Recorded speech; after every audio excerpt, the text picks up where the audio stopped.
Vous entrez dans un monde où l'impossible devient réalité. Un lieu où les frontières de la peur n'ont plus de limites. Des territoires où psychopathes, démons et autres créatures font de vos cauchemars un quotidien auquel vous ne pouvez échapper. Ce monde, je l'ai créé rien que pour vous. Entrez et venez affronter avec moi ce qu'il y a au-delà du portail, des histoires de l'autre monde. Bonjour à vous, chères créatures. Pour cette Saint-Valentin, je voulais offrir une histoire à contre-courant de ce qui se fait habituellement, y compris en matière de creepypasta. Comme souvent chez moi, elle s'inscrit dans un cadre social tumultueux, une famille au tempérament opposé. Un conflit de génération qui se rajoute à une ambiance pesante, du fait du double secret de son héroïne, dont la révélation va provoquer la destruction de sa famille à plusieurs niveaux. Cette histoire, je la dédie à toutes celles qui ont des passions et des amours compliqués, incompris, que ce soit par leur famille, leurs amis, voire des collègues de travail. On a tous été confrontés à la haine de certains, le dégoût de personnes vis-à-vis de l'annonce officielle de l'homosexualité de quelqu'un faisant partie de son entourage, ce qui aujourd'hui est inacceptable. Comme vous le savez, je suis un fervent défenseur de la communauté LGBT, dont je suis très proche, un grand nombre de mes amis, hommes ou femmes, en faisant partie.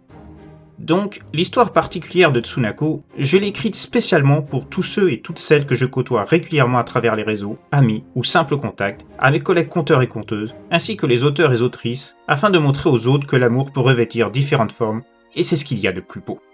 Mais place à l'histoire, qui se situe en plein cœur des territoires de l'autre monde.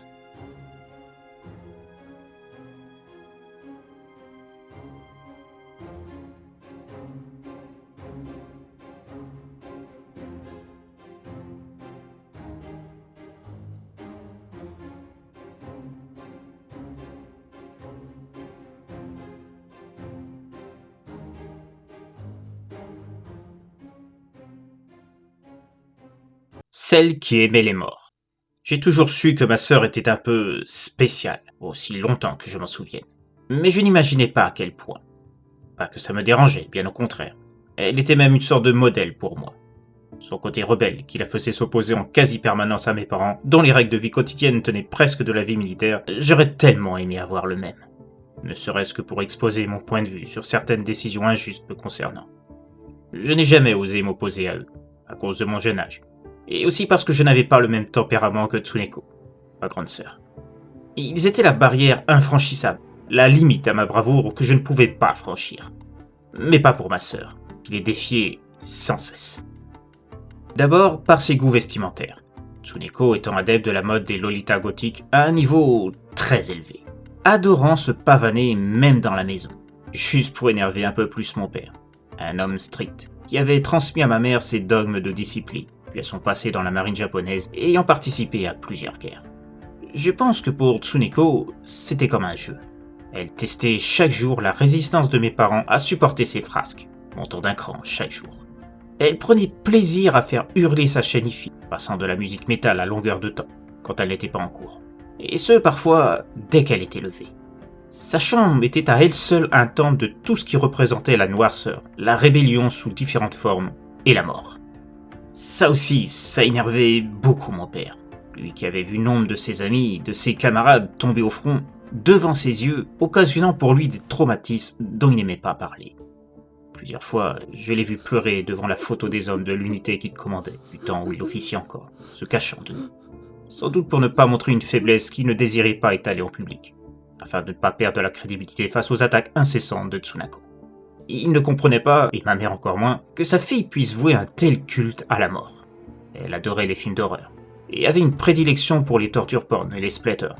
Le gore à outrance était pour elle comme un spectacle qui faisait briller ses yeux. Au même titre que d'autres s'extasient devant des groupes de J-pop dans des concerts, en criant et récitant les paroles des chansons tout du long de ceux-ci.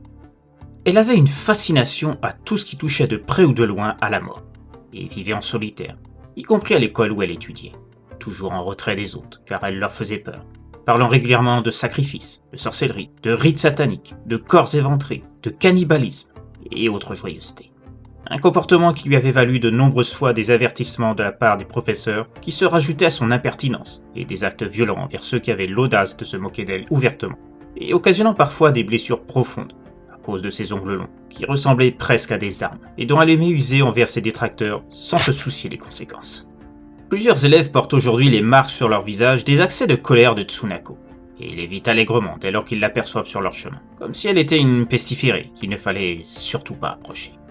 Certains professeurs n'osaient même pas la contredire quand elle offrait l'exclusivité de sa voix sur des sujets qui l'intéressaient plus que d'autres, et concernant, vous l'aurez compris, des parties de l'histoire japonaise où la mort est présente. Surtout quand cela concernait certaines horreurs en rapport avec le fameux camp 731, qui faisait partie des sujets qu'elle affectionnait particulièrement. Je ne pense pas que cela vous surprendra si je vous dis qu'elle a dû visionner des dizaines de fois les vidéos des différents volets de la série Face à la mort, ou du film Man Behind the Sun, des œuvres cultes pour elle. Mais la torture et les sévices corporels extrêmes ne sont pas ses seuls points d'orgue de la vie selon ses critères. Elle voue aussi une fascination pour la mort de manière très rapprochée, notamment tout ce qui a un rapport avec la nécrophilie. En plus des films cités auparavant, ma mère m'a rapporté qu'une fois elle a vu Tsunako quasiment en transe devant Nécromantique, de Jörg Buttgereit, un film allemand traitant d'un couple ayant récupéré un cadavre et s'adonnant des plaisirs sexuels avec celui-ci. Ma mère a failli vomir en voyant le genre de film pour lequel sa fille se passionnait. Elle avait tout accepté jusqu'à présent sur les goûts douteux de Tsunako, surtout en matière de films d'horreur, lui pardonnant ses violences envers ses camarades d'école. Mais le spectacle de ce film, c'était trop pour elle. Ma mère avait caché certains actes de Tsunako à mon père, dans un but de protection, sachant le tempérament vif de ce dernier. Mais après avoir vu l'expression hagarde de sa fille devant ce film, elle ne pouvait plus cacher ce qu'elle savait, et a tout déballé à mon père, y compris les 2 scandales qu'elle avait réussi à temporiser, concernant les relations amoureuses de Tsukado. Car oui, contrairement à ce qu'on pourrait croire, ma sœur a eu des coups de foudre, mais qui ne se sont pas bien terminés. Et si ma mère a caché ceci, c'est pour 2 choses. D'abord, parce que Tsunako préférait les filles aux garçons, ce que mon père, homophobe caractérisé et n'hésitant pas à le proclamer sur les réseaux, tout en restant anonyme, ne pourrait accepter. Et ensuite parce que Tsunako s'était rendu coupable de faits de torture sur sa première conquête. Une fille réservée, qui restait à l'écart des autres. Tsunako l'avait vu plusieurs fois observer avec insistance les filles de l'école, sans prêter attention aux garçons. À partir de là, elle a lié connaissance assez facilement avec elle, la rassurant, et lui avouant ses préférences sexuelles interdites, dans un lycée où la tolérance de ce type de relation est proche du zéro absolu. Elle s'appelait Ruri. Tsunako et elle sont vite devenues très amies, se voyant en dehors des cours, à l'insu de mon père, comme vous pouvez bien l'imaginer. Tout semblait aller pour le mieux, et l'attitude violente de Tsunako semblait même s'atténuer, soulageant mes parents, recevant moins de plaintes de la part du directeur, qui avait valu plusieurs avertissements et un renvoi temporaire à ma sœur. Mais cette idylle fut de courte durée. Profitant du caractère effacé de Ruri, Tsunako s'était adonné à des scarifications sur le corps de celle-ci. Par jeu, selon elle, et par amour. Comme des marques sur son territoire, selon les termes donnés par ma sœur à ma mère. J'ai surpris malgré moi leur conversation, me révélant les penchants sexuels de Tsunako. Malgré la prudence de Ruri de ne pas révéler ses marques, les parents de cette dernière avaient fini par les découvrir. Fort heureusement, à ce moment-là, mon père était en déplacement. Il participait à une réunion d'anciens combattants et n'a pas eu connaissance de l'affaire. Ma mère a versé une forte somme d'argent pour obtenir le silence des parents de Ruri. Par la suite, ceux-ci ont déménagé ailleurs, afin d'éloigner leur fille de l'entourage de Tsunako. Le deuxième cas qui a échappé à mon père s'est déroulé quelques mois plus tard. C'est le chef de la police, un ami d'enfance de ma mère, qui a mis au courant celle-ci discrètement. Il connaissait le tempérament de mon père et de son homophobie, et voulait éviter un scandale et des complications au sein du ménage de son ami. Il l'a appelé un matin pour lui signifier que Tsunako était en garde à vue pour profanation de sépulture au cimetière proche. Il avait réussi à étouffer l'affaire, afin que le nom de ma sœur ne soit pas divulgué, se servant de ses relations. Tsunako avait l'habitude de découcher souvent, sans qu'on sache trop où elle dormait parfois. Avant même qu'elle ait ses aventures amoureuses, elle sortait en douce régulièrement en pleine nuit, et refusait de dire ce qu'elle avait fait. Comme à l'époque on ne lui connaissait aucun ami, la piste de soirée pyjama s'étant éternisée ne pouvait pas être la raison de ses sorties nocturnes. Néanmoins, pour couvrir ma sœur, ma mère donnait malgré tout cette explication officielle à mon père. Il en résultait une engueulade envers Tsunako, mais ça s'arrêtait là. Donc, quand ma mère a reçu cet appel, mon père ne se doutait de rien. Comme je n'avais pas cours ce jour-là, j'ai accompagné ma mère, lui servant d'excuse pour aller recharger Tsunako au poste de police. Ma mère a indiqué à mon père qu'elle m'emmenait à une journée d'anniversaire d'un de mes camarades d'école, parvenant à endormir la méfiance de mon paternel une nouvelle fois. Une fois au poste, le chef de la police, Shohei, donnait les détails de ce qui s'était passé. Tsunako, accompagné de sa nouvelle compagne, relation qui était récente de quelques jours, s'était rendu dans un cimetière et avait fracturé la serrure d'un mausolée familial. À l'intérieur, elle et sa compagne ont ouvert plusieurs tombeaux, mettant à jour les restes des défunts. La lumière présente dans le mausolée a surpris le gardien du cimetière, qui les a découvertes, nues, s'afférant à des pratiques que la morale et l'éthique réprouvent à plusieurs niveaux. Je n'ai pas tout compris à ce moment-là, ayant été mis à l'écart de la conversation entre ma mère et Shoei. Mais j'ai pu entendre des bribes de leurs paroles, notamment le mot nécrophilie, qui est revenu à plusieurs reprises. Ma mère était en larmes après ça, ne comprenant pas à quel moment de l'éducation qu'elle avait inculquée à sa fille, tout avait bifurqué de la pire des façons.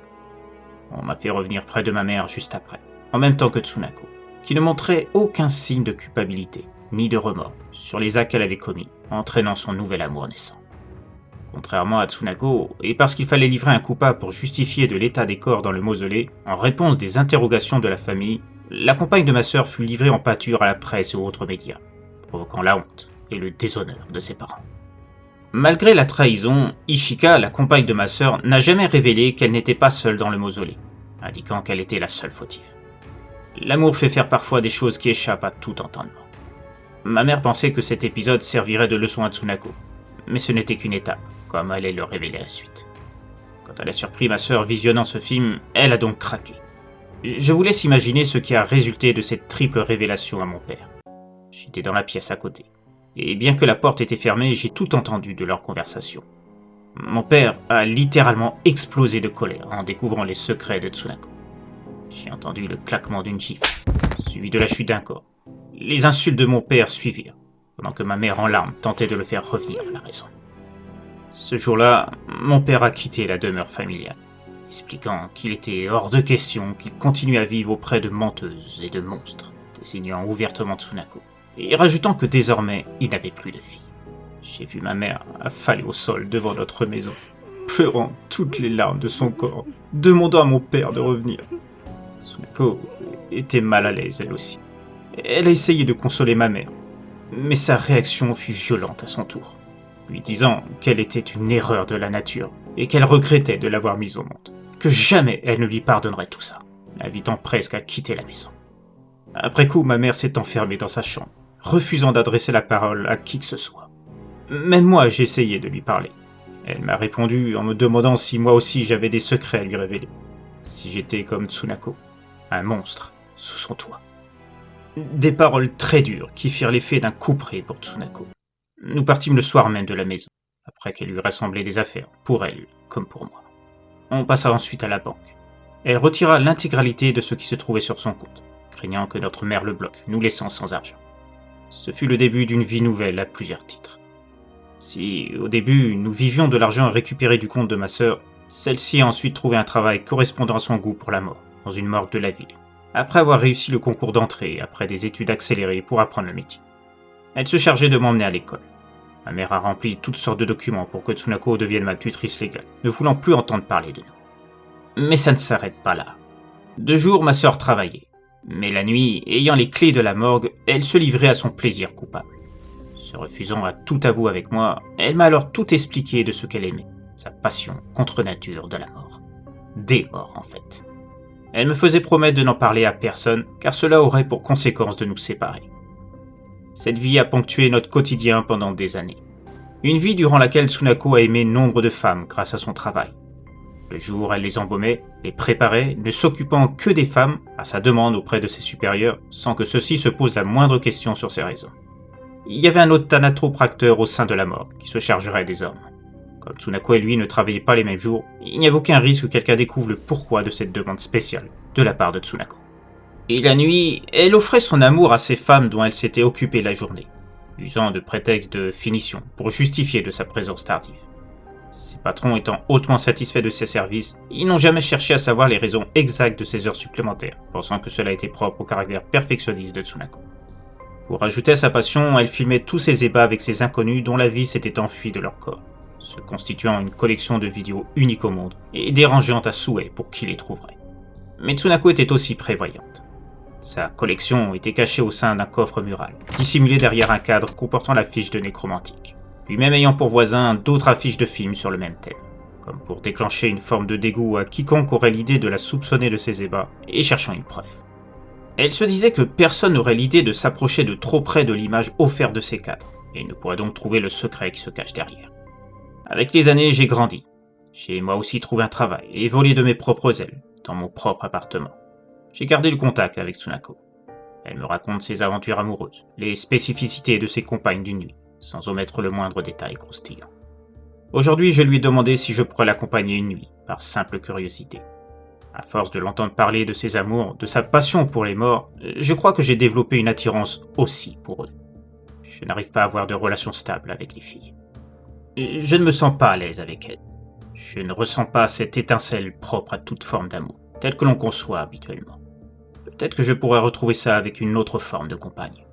Tsunako s'est montrée ravie de ma demande et mettait un point d'honneur à me montrer toutes les formes de plaisir ressenties avec les morts. Elle savait que j'y prendrais très vite goût. Finalement, maman avait raison. Je suis comme Tsunako. Mais je ne suis pas un monstre. Elle et moi, nous voyons juste l'amour différemment de vous. C'est tout. Ce que vous appelez la normalité, pour Tsunako et moi, n'est qu'une manière de ranger les êtres humains dans des boîtes avec des étiquettes, selon des normes établies par les bien-pensants. Je ne fais pas partie de cette normalité. Tsunako non plus. Nous n'appartenons pas à des boîtes. Nous n'avons aucune étiquette. Nous sommes juste deux êtres qui aiment la mort, comme vous aimez la vie. Rien de plus.